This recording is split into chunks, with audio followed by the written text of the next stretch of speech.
Greetings, all! Today, we'll be examining the relatively rare Steel-type Pokemon Orthworm, the Earthworm Pokémon. Though they might not have the most threatening of appearances at first glance, Orthworm are sturdy beasts that can certainly take a hit and keep right on tunneling through the landscape. Orthworm have long, segmented red bodies with a beige underbelly and compacted tail region, their head having a rounded form with pinprick black eyes with blue sclera and a large toothless maw they use to assist in digging. In addition, the few segments right next to their head are covered in a thick binder of grey metal, and there are several blue ports along the length of their body, the house blue appendages with bulbous ends used for digging and offensive strikes in close quarters.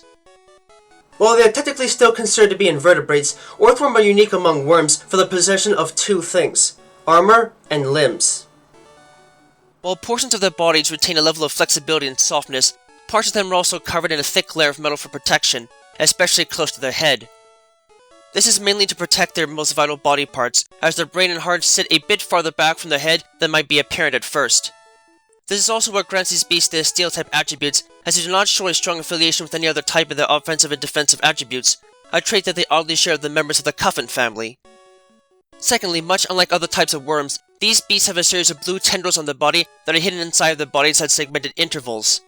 These tendrils have bulbous round ends that are used to help scrape and move thick soil in order to dig depths that even humans cannot readily reach with excavating equipment, but they can also double as a weapon if needed, slamming others that get too close to them with a flurry of punches, allowing them to quickly dig out of sight and out of the way of danger. This makes Orthworm a bit on the skittish side as well, so finding and battling them isn't quite as easy as just running over to them if they expose their head on the surface. As far as the choice of habitation goes, Orthworm generally only live in arid environments that are rich in metal ores, specifically the iron they need in order to maintain the metal covering on their bodies.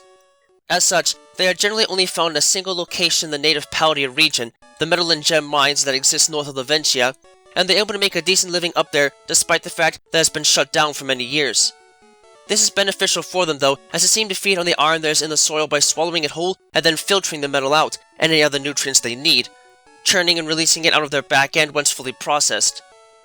In addition to this, their bodies have learned how to use the metal in their diet to reinforce their frames internally in order to help generate muscle tissue that can act as a shock absorber, absorbing kinetic energy from events like earthquakes so they are not easily disturbed in the ground.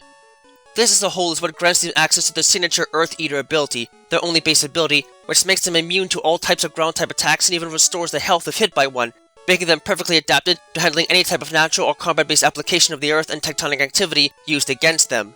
Though it is noted that some are more adept at using the ground to hide in the presence of sandstorm weather, having Sand Veil as a hidden ability instead.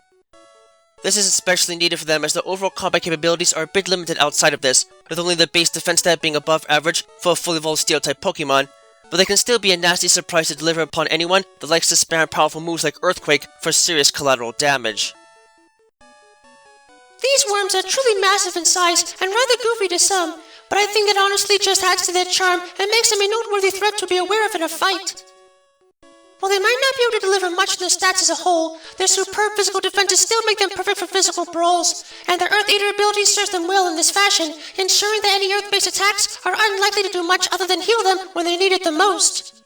It is known that they can be great for locating ore deposits, though, since they will always go for the metal-rich soil they can find to devour, and this might explain why so many of them are often present in areas where there are large mines right at the surface. Getting a hold of one of these beasts might be a bit frustrating due to their skittish nature, but it still might be worth it if you need to counter a ground type that might not always be able to handle their steel-type attributes in battle. Larger than any sort of worm has any right to be, and able to make the very earth shake and quake from their digging, Orthworm are solid beasts that can make decent use of their unique anatomy to repel others and burrow to safety. Playing cat and mouse with them might be a bit frustrating to some, but it can be worth it if you know how to make the most of these invertebrates' unique powers. Just do yourself a favor and make sure that you don't employ them to help fertilize the soil around your home for the sake of gardening, as they might just go for any metal in the foundations of your home first, and end up extending said garden to likely cover whatever is left of your home once its supports have been eaten away.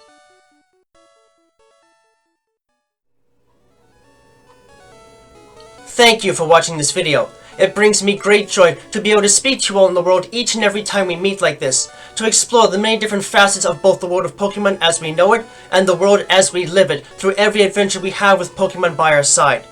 If you'd like to, please subscribe, ring the bell and all that jazz to keep yourself updated on content uploads and other materials of the like. You can also follow me on Twitter if you'd like to know right away when something new is uploaded, and my written works, from which most of this is based on, can be found on DeviantArt. Links to both can be found in the description down below. Remember that the world of Pokemon is a place full of wonder and mystery, and you never know what to expect. So, stay vigilant, keep watch, and always be prepared for the unexpected. Until next time, trainers and friends of all sorts, have a wonderful time.